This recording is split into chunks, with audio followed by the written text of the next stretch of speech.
Salam kita semua, perkenalkan nama saya Tamara Nensyar Sinatobe dengan NIM 2003030-108 kelas C semester 2 program studi Sosiologi Fakultas Ilmu Sosial dan Politik Universitas Nusa Cendana. Di sini saya akan mempresentasikan hasil kerja makalah saya, Teori Sosiologi Klasik, bukunya yang kelima, Aturan Metode Sosiologi. Bab 1, pendahuluan.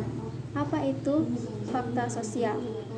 Sebelum memulai pencarian metode yang sesuai untuk mempelajari fakta-fakta sosial, penting untuk mengetahui faktor-faktor yang disebut sosial.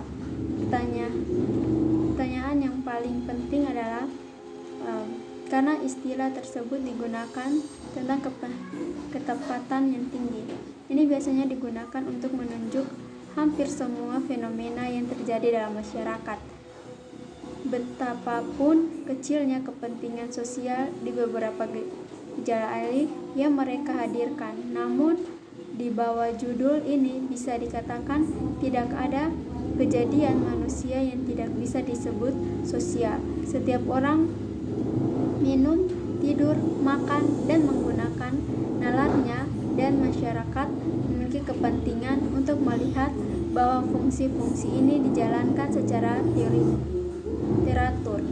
Oleh karena itu, jika fakta-fakta ini tersebut sosial, sosiologi tidak akan memiliki materi pelajaran atau apapun secara khusus, dan dominannya akan membedakan dengan biologi dan psikologis. Namun pada kenyataannya ada dalam studi masyarakat sekelompok fenomena yang ditentukan dengan jelas yang dapat dipisahkan karena karakteristiknya yang berbeda dari mereka yang membentuk materi pelajaran ilmu alam dan lainnya.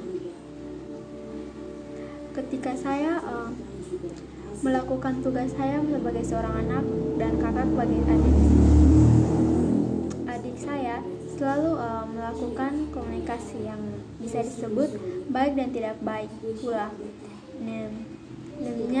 dan dalam bentuk saya, baik yang saya kehendaki atau tidak saya kehendaki, bahkan ketika mereka saya sesuai dengan saya sendiri, dan ketika saya merasakan realitanya di dalam diri saya, kenyataan ini tidak berhenti menjadi objektivitas karena bukan saya yang telah menetapkan tugas-tugas itu.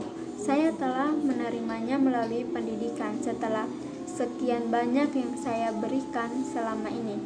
Kita harus mendapatkan rincian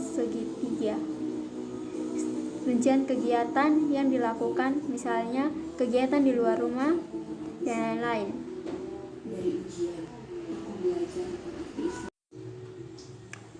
Dan untuk mengetahui, kita harus membangun komunikasi yang baik dengan mereka atau dengan kita apabila laki. Dan cara yang dipakai adalah sebagai contoh yang konkret dalam kehidupan adalah cara berpakaian yang kita gunakan sehari-hari, apakah pantas atau tidak. Upaya yang saya lakukan untuk menelusuri hutang saya atau mencicil adalah masalah kontrak saya di perguruan tinggi, yaitu mengerjakan tugas dan mengikuti perkuliahan dengan baik.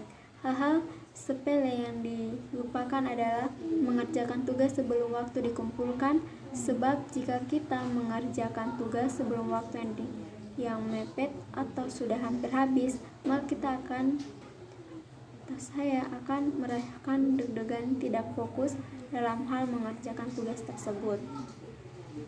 Di sini kita dapat melihat tidak semua orang mahir dalam berbahasa dan menyesuaikan diri mereka dengan lingkungan yang baru dan faktor-faktor yang mungkin sangat khas atau khusus.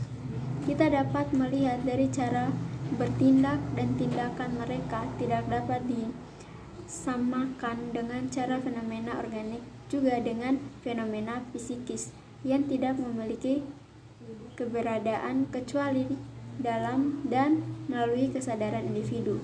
Jika mereka merupakan sebuah kertas koran, dan karena jelas bahwa dengan tidak menjadikan individu sebagai subjeknya. Bab 2 pembahasan. Aturan pengetahuan faktor sosial.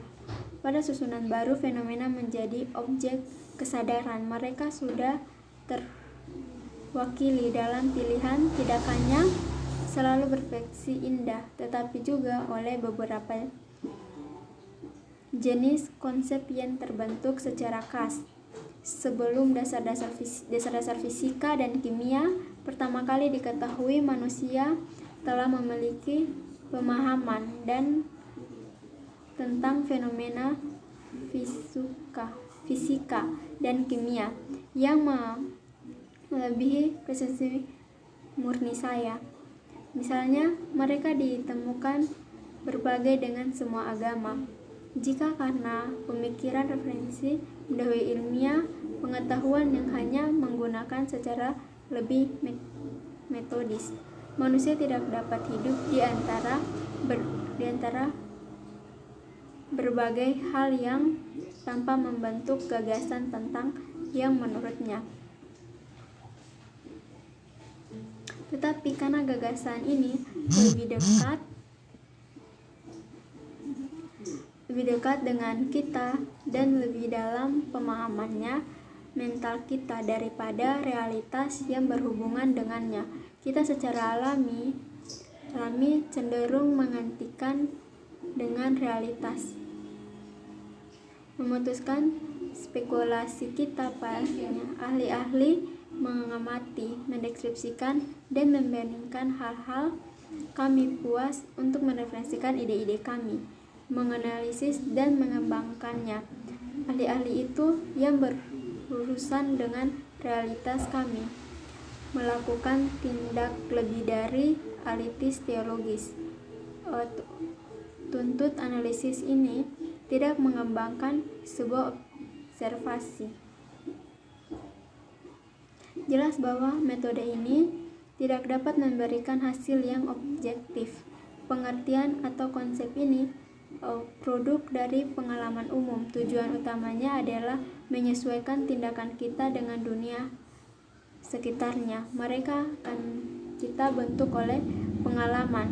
Sekarang representasi dekat secara efektif dapat merangsang reaksi yang dituntut oleh sifat suatu benda. Ia tidak perlu menggunakan sikap itu.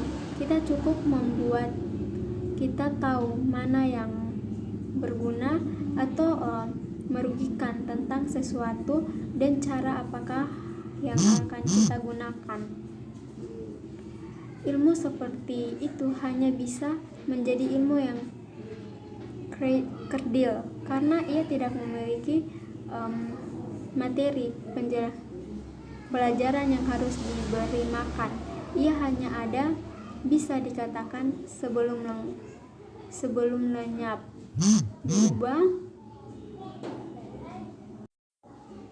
diubah menjadi seni.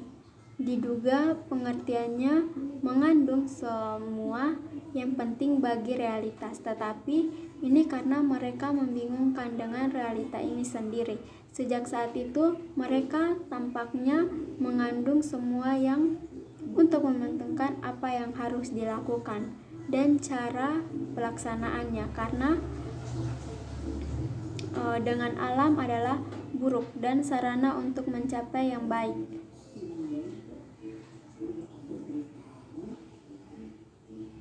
Karena minat ilmiah yang menjadi alasan untuk studi kita.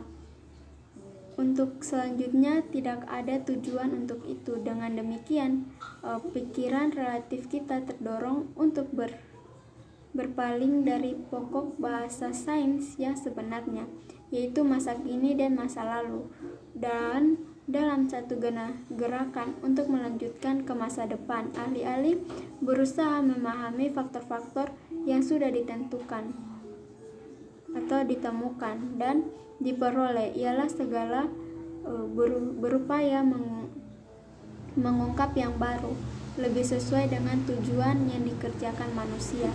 Jika orang mengira mereka tahu apa inti dari materi mereka segera melalui pencarian batu filsuf. Bab 3, penutup. Kesimpulan yang saya dapat ambil dari materi-materi yang saya paparkan di atas adalah setiap individu dalam masyarakat memiliki kelas ekonomi yang berbeda-beda. Marilah kita menghargai dan adanya ketidaksamaan dalam setiap karakteristik kita. Setiap individu mengatasi yang berbeda-beda dan memiliki sikap dan cara berbicara juga yang berbeda-beda. Tetapi itu juga menjadikan kita, atau bukan untuk menjadi alasan untuk kita tidak menghargai sesama kita. Saran jika ada kesalahan dalam presentasi saya mohon maaf. Sekian dan terima kasih.